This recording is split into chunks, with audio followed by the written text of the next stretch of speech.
F-35 ഒരു വിമാനം താഴെ പോയി എന്ന് പറയുമ്പോൾ ചില്ലറ നാശനഷ്ടമല്ല ഉണ്ടായത്. ഏതാനും F-14, F-15 കാറ്റഗറിയിലുള്ള വിമാനങ്ങൾ അത് കപ്പലിൽ നിന്നൊക്കെ പറന്നു വരുന്നതാണ്. അതെല്ലാം വെടിവെച്ചിടപ്പെട്ടു. ഇറാന്റെ മിസൈലുകൾ ഏറ്റ് തന്നെയാണ് പലതും വീണിട്ടുള്ളത്. അത് വലിയ ഷോക്കാണ്. ഈ അടുത്ത കാലത്തെങ്കും തന്നെ അമേരിക്ക ഒരു യുദ്ധത്തിലും ഉണ്ടായിട്ടില്ല ഈ വക നാശനഷ്ടങ്ങൾ. ആകാശത്ത് തങ്ങളെ തൊടാനാവില്ല എന്ന് പറയുന്ന ഒരു അഹങ്കാരം, ആ അഹങ്കാരത്തിനേറ്റ ഒരു തിരിച്ചടിയാണ് ഇറാന്റെ ഭാഗത്തുനിന്നുണ്ടായത്.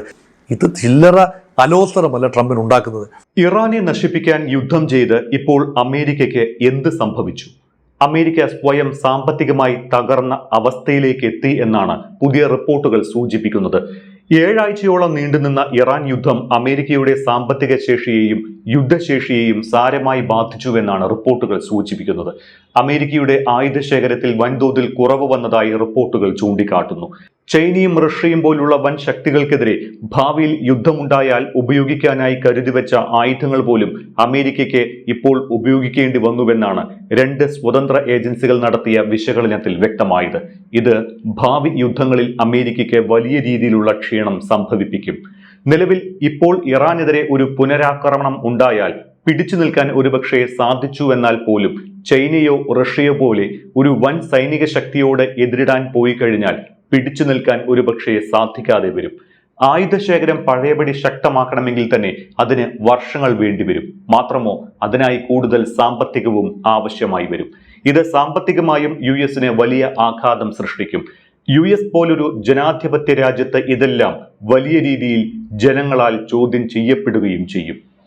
വിദേശകാര്യ വിദഗ്ധൻ ഡോക്ടർ മോഹൻ വർഗീസ് ഒപ്പമുണ്ട്. ഡോക്ടർ മോഹൻ വർഗീസ്, 39 ദിവസം നീണ്ടുനിന്ന തീവ്രമായ പോരാട്ടത്തിനായി അമേരിക്ക ചിലവിട്ടിരിക്കുന്നത് ഏകദേശം 2800 കോടി മുതൽ 3500 കോടി ഡോളർ വരെയാണ്. ഏകദേശം 3.25 ലക്ഷം കോടി രൂപ. അതായത് ഓരോ ദിവസവും ശരാശരി 100 കോടി ഡോളർ, ഏകദേശം 9425 കോടി രൂപ യുദ്ധത്തിനായി അവർ ചെലവഴിക്കുന്നു എന്നാണ്. അഫ്ഗാനിസ്ഥാനും ഇറാഖിന് ശേഷം അമേരിക്കൻ പ്രതിരോധ സംവിധാനങ്ങൾ നേരിടുന്ന ഏറ്റവും വലിയ പ്രതിസന്ധിയായി അങ്ങനെ ഓപ്പറേഷൻ എപ്പിക് ഫ്യൂരി മാറിയിരിക്കുകയാണ്. 39 ദിവസത്തെ പോരാട്ടം അമേരിക്കയുടെ ആയുധപ്പുരകളെ ശൂന്യമാക്കിയെന്ന റിപ്പോർട്ടുകൾ അല്ലെങ്കിൽ കണക്കുകൾ അമേരിക്കയെ പ്രതിസന്ധിയിലാക്കില്ലേ? അമേരിക്കയുടെ ആയുധ ശേഖരം വളരെ വലുതാണ്. നമ്മൾ ഇമാജിൻ ചെയ്യാൻ ഒക്കുന്നതിനേക്കാൾ വലുതാണ്. ഇത് ലോകത്തെല്ലായിടത്തും ഓപ്പറേഷൻസിന് വേണ്ടി സജ്ജീകരിച്ചിരിക്കുന്ന ഒരു സംവിധാനം. അമേരിക്കയ്ക്കുള്ളിൽ മാത്രമല്ല, വിവിധ ഇടങ്ങളിൽ. ഇപ്പോൾ ഇന്ത്യയുടെയൊക്കെ ആയുധ വിന്യാസം ഇന്ത്യയുടെ ചുറ്റുപാടുമുള്ള മേഖലയിലാണ്. പക്ഷേ അങ്ങ് അകലെയുള്ള അറ്റ്ലാന്റിക് മേഖലയിലോ പസഫിക് മേഖലയുടെ അങ്ങറ്റത്തോ വലിയ സന്നാഹമൊന്നുമില്ല. ചെറിയ രീതിയിലുള്ള ഇന്ത്യൻ യുദ്ധക്കപ്പലുകളൊക്കെ പോകുന്നുണ്ടാവും. പക്ഷേ ആ രീതിയിലുള്ള സന്നാഹങ്ങളില്ല. അമേരിക്കയ്ക്ക് മാത്രമാണ് ആ രീതിയിലുള്ള ഗ്ലോബൽ പ്രസൻസ്. റഷ്യയ്ക്കും ഒരു കാലത്ത് ഉണ്ടായിരുന്നു, ഇപ്പോഴും ഉണ്ട്, കുറേയൊക്കെ ചൈനയ്ക്കും ഉണ്ട്. പക്ഷേ ആ റേഞ്ചിൽ നിൽക്കുന്ന ഒരു രാജ്യത്തിൻ്റെ ആയുധ ശേഖരം ഭീതിതമായ രീതിയിൽ കുറഞ്ഞു വരുന്നു എന്ന് പറയുന്നത് പെട്ടെന്ന് വിശ്വസിക്കാൻ ബുദ്ധിമുട്ട് വരും. പക്ഷേ യാഥാർത്ഥ്യം ഇതാണ്. പേട്രിയോട്ട് മിസൈൽ പ്രതിരോധ സംവിധാനം ഇത് വളരെ പ്രധാനമാണ്. ഇറാൻ്റെ മിസൈലുകൾ ഗൾഫ് രാജ്യങ്ങൾക്ക് നേരെ, അമേരിക്കൻ താവളങ്ങൾക്ക് നേരെ, അമേരിക്കൻ കപ്പലുകൾക്ക് നേരെ കടന്നു വരുന്നത് പ്രതിരോധിക്കാൻ വലിയ തോതിൽ പേട്രിയോട്ട് പ്രതിരോധ മിസൈലുകൾ ഉപയോഗിക്കേണ്ടി വരുന്നത്. അത് ബാറ്ററി സിസ്റ്റമാണ്. ലോഞ്ച് പാഡുകൾ 3, 4, 5 മിസൈലുകൾ ഒരുമിച്ച് പറന്നുയർന്ന് കടന്നു വരുന്ന ഒരു ഡ്രോണിനെയോ മിസൈലിനെയോ തകർക്കുന്ന ഒരു സാങ്കേതിക വിദ്യ. അതേപോലെ തന്നെ ഥാഡ് എന്ന് പറയുന്ന അഡ്വാൻസ്ഡായ ഏറിയൽ ഡിഫൻസ് സംവിധാനമുണ്ട്. ഈ 2 സംവിധാനങ്ങളുമാണ് അമേരിക്കയെ ഇറാനെതിരെ ആ പ്രദേശത്തെ പിടിച്ചു നിൽക്കാൻ സഹായിക്കുന്നത്. അല്ല എങ്കിൽ ഇറാന്റെ മിസൈലുകൾ വീണ് വലിയ നാശനഷ്ടം ഉണ്ടാകുമായിരുന്നു. ഇത് ആകാശത്ത് വെച്ച് തന്നെ ഇന്റർസെപ്റ്റ് ചെയ്യപ്പെടുകയാണ്. ഇതിൻ്റെ എണ്ണം കുറഞ്ഞു വന്നു. ഒരു 40 ദിവസം യുദ്ധം കഴിഞ്ഞപ്പോൾ ഭീതിതമായ രീതിയിൽ കുറഞ്ഞു വന്നു. അപ്പോൾ വെടി നിർത്തിയില്ലെങ്കിൽ എന്താണ് സംഭവിക്കുന്നത്? ഇറാൻ തുടർന്നും മിസൈലുകൾ അയച്ചാൽ, 2 ഭാഗത്തും വെടിനിർത്തലില്ല, ഇറാൻ തുടരുകയാണെങ്കിൽ വേണ്ട രീതിയിൽ പ്രതിരോധിക്കാനാവാതെ പോകും. അതുകൊണ്ടാണ് അവസാന നിമിഷങ്ങളിൽ ഈ 41 ദിവസം തുടർച്ചയായ യുദ്ധമായിരുന്നല്ലോ. വെടിനിർത്തൽ അതിനുശേഷമാണല്ലോ പ്രഖ്യാപിച്ചത്. ഇപ്പോൾ ആ വെടിനിർത്തൽ തുടരുന്നു. സ്ട്രെയിൻഡ് ഒരു സീസ് ഫയറാണ്, എങ്കിലും തുടരുന്നു. ആ ഒരു സാഹചര്യത്തിൽ ഈ ഇറാൻ്റെ ഒരു 35 ദിവസം മുതൽ 41 ദിവസം വരെയുള്ള അവസാന 7 ദിവസം യുദ്ധത്തിൽ വലിയ നാശനഷ്ടങ്ങൾ ഉണ്ടായി അമേരിക്കൻ സേനാ കേന്ദ്രങ്ങളിലും ഗൾഫിലെ പലയിടങ്ങളിലും ഇസ്രായേലിനുള്ളിലും. ഇതെല്ലാം കാണിക്കുന്നത് വ്യോമ പ്രതിരോധ സംവിധാനം കുറഞ്ഞു വരുന്നു. അത് റീപ്ലെനിഷ് ചെയ്യണം. അവനാഴിയിൽ അസ്ത്രങ്ങൾ കുറയുമ്പോൾ കൂടുതൽ അസ്ത്രങ്ങൾ അവനാഴിയിലേക്ക് എടുത്തു വയ്ക്കണം. ആ ഒരു പ്രോസസ്സിൽ സമയം വേണം. അപ്പോൾ സീസ് ഫയർ അതിനുള്ള ഒരു സമയം വാങ്ങി എടുക്കലാണ് എന്ന് പലരും പറയുന്നത് വിശ്വസിക്കാനാവുന്നത് അതുകൊണ്ടാണ്. അതാണ് ഒരു ഡയമെൻഷൻ. അമേരിക്കയുടെ ഒരുപാട് പഴയ ആയുധങ്ങൾ, കാലഹരണപ്പെട്ട ആയുധങ്ങൾ, കാലാവധി തീരാറായി നിൽക്കുന്ന ബോംബുകൾ, മിസൈലുകൾ എല്ലാം തന്നെ ഉപയോഗിച്ച് തീർക്കാനുള്ള ഒരു അവസരമാണ്. ഇപ്പോൾ ദീപാവലിയോ മറ്റെന്തെങ്കിലും ആഘോഷമോ കഴിഞ്ഞ് പടക്കത്തിൻ്റെ വില കുറയും. കാരണം അന്നേരം പൊട്ടിക്കാൻ വേണ്ടിയാണ് പടക്കം ആളുകൾ വാങ്ങുന്നത്. ഫയർ വർക്ക്സ് അത് കഴിഞ്ഞാൽ ഡിസ്കൗണ്ട് റേറ്റിൽ, വളരെ കുറച്ച് റേറ്റിൽ, പിന്നെ അടുത്ത വർഷത്തേക്ക് ഉണക്കി റെഡിയാക്കി വെക്കണം, അല്ലെങ്കിൽ പുതിയ സ്റ്റോക്ക് വരും. അതുകൊണ്ട് പഴയ സ്റ്റോക്ക് ബാറ്റിൽ ഫീൽഡിൽ ഉപയോഗിച്ച് അങ്ങോട്ട് തീർക്കുക. ഇത് അമേരിക്കയുടെ ഒരു നയമാണ്. ഇപ്പം ഉണ്ടാക്കി വെച്ചതുകൊണ്ട് മാത്രം, അതിനൊരു കാലാവധിയില്ലേ, ഉണ്ടാക്കി വെച്ചതുകൊണ്ട് മാത്രം നൂറുകണക്കിന് വർഷം അത് ഇരിക്കില്ല. മിസൈലുകളാണെങ്കിലും വെടിക്കോപ്പുകളാണെങ്കിലും കരിമരുന്നുകൾ എല്ലാം തന്നെ ഉപയോഗിച്ച് തീരണം. അതിനൊരു വേദി വേണം. യഥാർത്ഥ യുദ്ധത്തിലല്ലേ ഉപയോഗിക്കാൻ പറ്റൂ, വെറുതെ പൊട്ടിക്കാൻ പറ്റുമോ? ഇതാണ് ഒരു ഉദ്ദേശം. ഇനി ഇത് ഷോക്കേസ് ചെയ്ത്, ഞാൻ അതും പല പ്രാവശ്യം സൂചിപ്പിച്ചൊരു കാര്യമാണ്, ആയുധങ്ങൾ ഷോക്കേസ് ചെയ്യാൻ, ഏറ്റവും പുതിയ ആയുധങ്ങൾ ഷോക്കേസ് ചെയ്യാൻ കിട്ടുന്ന ഒന്നാന്തരം അവസരമാണ് റിയൽ ബാറ്റിൽ ഫീൽഡ്. അങ്ങനെയാണ് സ്റ്റെൽത്ത് വിമാനങ്ങൾ, അമേരിക്കയുടെ ഏറ്റവും വലിയ അഭിമാനം, ആകാശ മേധാവിത്വമുള്ള അഭിമാനമാണ്. അതാണ് സ്റ്റെൽത്ത് വിമാനങ്ങൾ. അതായത് തറയിൽ നിന്ന് വരുന്ന വിമാനവേധ മിസൈലുകളെ വെട്ടിച്ചു മുന്നേറാൻ കഴിയുന്ന, റൈഡാറുകൾക്ക് പിടി കൊടുക്കാത്ത ഒരുതരം നിഴൽ വിമാനങ്ങളാണല്ലോ സ്റ്റെൽത്ത് വിമാനങ്ങൾ. F-35 അല്ലെങ്കിൽ F-22, അതുപോലെ B-2 ബോംബേഴ്സ്, ഇതെല്ലാം തന്നെ സ്റ്റെൽത്ത് സാങ്കേതികവിദ്യ സമർത്ഥമായി ഉപയോഗിച്ച് കൊണ്ട് പ്രവർത്തിക്കുന്ന വിമാനങ്ങളാണ്. ഇതിൽ F-35 ഒരു വിമാനം താഴെ പോയി എന്ന് പറയുമ്പോൾ ചില്ലറ നാശനഷ്ടമല്ല ഉണ്ടായത്. അതുപോലെ ഏതാനും F-14, F-15 കാറ്റഗറിയിലുള്ള വിമാനങ്ങൾ കപ്പലിൽ നിന്നൊക്കെ പറന്നു വരുന്നതാണ്. അതും ആധുനികം തന്നെയാണ്. അതെല്ലാം വെടിവെച്ചിടപ്പെട്ടു. അമേരിക്ക പലപ്പോഴും പറയുന്നത് ഇതൊരു അപകടത്തിൽപ്പെട്ടു എന്നാണ് പറയുന്നത്. പക്ഷേ ഇറാൻ്റെ മിസൈലുകൾ ഏറ്റ് തന്നെയാണ് പലതും വീണിട്ടുള്ളത്. അത് വലിയ ഷോക്കാണ്. ഈ അടുത്ത കാലത്തെങ്കിലും തന്നെ അമേരിക്ക ഒരു യുദ്ധത്തിലും ഉണ്ടായിട്ടില്ല ഈ വക നാശനഷ്ടങ്ങൾ. എല്ലാ യുദ്ധങ്ങളെയും അതിജീവിക്കാൻ കഴിയുന്ന, എല്ലാ ആക്രമണങ്ങളെയും അതിജീവിക്കാൻ കഴിയുന്ന സാങ്കേതിക വിദ്യ തങ്ങളുടെ കൈവശമുണ്ട്. ആകാശത്ത് തങ്ങളെ തൊടാനാവില്ല എന്ന് പറയുന്ന ഒരു അഹങ്കാരം, ആ അഹങ്കാരത്തിനേറ്റ ഒരു തിരിച്ചടിയാണ് ഇറാൻ്റെ ഭാഗത്തുനിന്നുണ്ടായത്.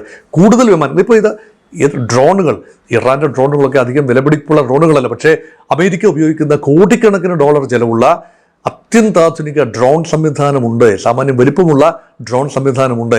അതിൽ ചിലതും ഇറാൻ്റെ ആകാശത്ത് വെച്ച് തകർന്ന് ഇറാൻ്റെ മണ്ണിൽ പതിച്ചു. ഇത് ചില്ലറ അലോസരമല്ല ട്രംപിന് ഉണ്ടാക്കുന്നത്. അതുകൊണ്ട് ആയുധങ്ങൾ കുറഞ്ഞു വരുന്നു എന്നതും, ആയുധങ്ങളുടെ പ്രഹരശേഷി ഉദ്ദേശിച്ചതുപോലെ ഉണ്ടാകുന്നില്ല. ഏറെ നാശനഷ്ടം ഉണ്ടായി എന്ന് സമ്മതിക്കുന്നു. പക്ഷെ ഉദ്ദേശിച്ചതുപോലെ പൂർണ്ണമായി ഇറാൻ്റെ സിവിലൈസേഷനെ തച്ചുടയ്ക്കുക, ഇറാൻ്റെ ജനതയെ ശിലായുഗത്തിലേക്ക് കൊണ്ടുപോകുക, ഇറാൻ്റെ ഭൂമുഖത്തൊന്നും അവശേഷിക്കാത്ത രീതിയിൽ സർവനാശം വിതയ്ക്കുക, ഇതൊന്നും ഇപ്പോഴും സാധിച്ചിട്ടില്ല. ഇൻഫ്രാസ്ട്രക്ചർ, പാലങ്ങൾ, ഊർജ്ജ നിലയങ്ങൾ എന്നിവയൊക്കെ ആക്രമിക്കപ്പെട്ടു. 3400 പേരാണ് ഇറാനിൽ മരിച്ചതായി റിപ്പോർട്ടുള്ളത്. ലെബനനിൽ 2600ഓളം പേരാണ് ഇതുവരെ ആക്രമണത്തിൽ, ഈ പുതിയ വേവ് ഓഫ് അറ്റാക്കിൽ മരിച്ചതായി പറയുന്നത്. ആൾനാശമുണ്ടായി, വലിയ രീതിയിൽ ഇൻഫ്രാസ്ട്രക്ചർ നശിപ്പിക്കപ്പെട്ടു. പക്ഷേ ആയുധങ്ങൾ കുറഞ്ഞും വരുന്നു. ഇതൊക്കെ യാഥാർത്ഥ്യങ്ങളാണ്. അതുകൊണ്ടാണ് ഒരു പുനർവിചിന്തനം, എത്ര കാലം ഈ ആയുധങ്ങൾ ഉപയോഗിച്ച് ഇങ്ങനെ എത്ര കാലം കീഴടങ്ങാൻ തയ്യാറല്ലാത്ത ഒരു മനസ്സുണ്ടെങ്കിൽ ആയുധങ്ങൾ വെച്ച് മാത്രം കീഴടക്കാനാവില്ല എന്ന ഒരു ബോധ്യം എന്ന് അമേരിക്കയ്ക്ക് വരുന്നു, അന്ന് ചർച്ചകളെ അമേരിക്ക ഗൗരവപൂർവ്വം കാണും. ഇറാനും ഗൗരവപൂർവ്വം ചർച്ചകളെ കണ്ടാൽ സമാധാനത്തിലേക്ക് ഒരു പടി കൂടി നമുക്ക് ചുവടുവയ്ക്കാൻ സാധിക്കും. ഈ യുദ്ധച്ചെലവ് വർദ്ധിച്ചത് മാത്രമല്ല US സമ്പദ് വ്യവസ്ഥയ്ക്ക് തിരിച്ചടിയായത്. ഹോർമോസ് കടലിടുക്കിലെ തടസ്സങ്ങൾ കാരണം എണ്ണവില ഉയർന്നു. ഇത് പണപ്പെരുപ്പ് സമ്മർദ്ദം വർദ്ധിപ്പിക്കുകയും ചെയ്തു. 2026 മാർച്ചിലെ കണക്കുകൾ പ്രകാരം US പണപ്പെരുപ്പ് 3.3% ഉയർന്നു. ഊർജ്ജ വിലയും കുതിച്ചുയർന്നിട്ടുണ്ട്. പെട്രോൾ വില അമേരിക്കയിൽ കുത്തനെയാണ് കൂടിയത്. യുദ്ധം വിപണിയെയും സാരമായി തന്നെ ബാധിച്ചിട്ടുണ്ട്. US ഫെഡറൽ റിസർവ് പലിശ നിരക്ക് കുറയ്ക്കാനുള്ള സാധ്യതയും ഇല്ലാതായി.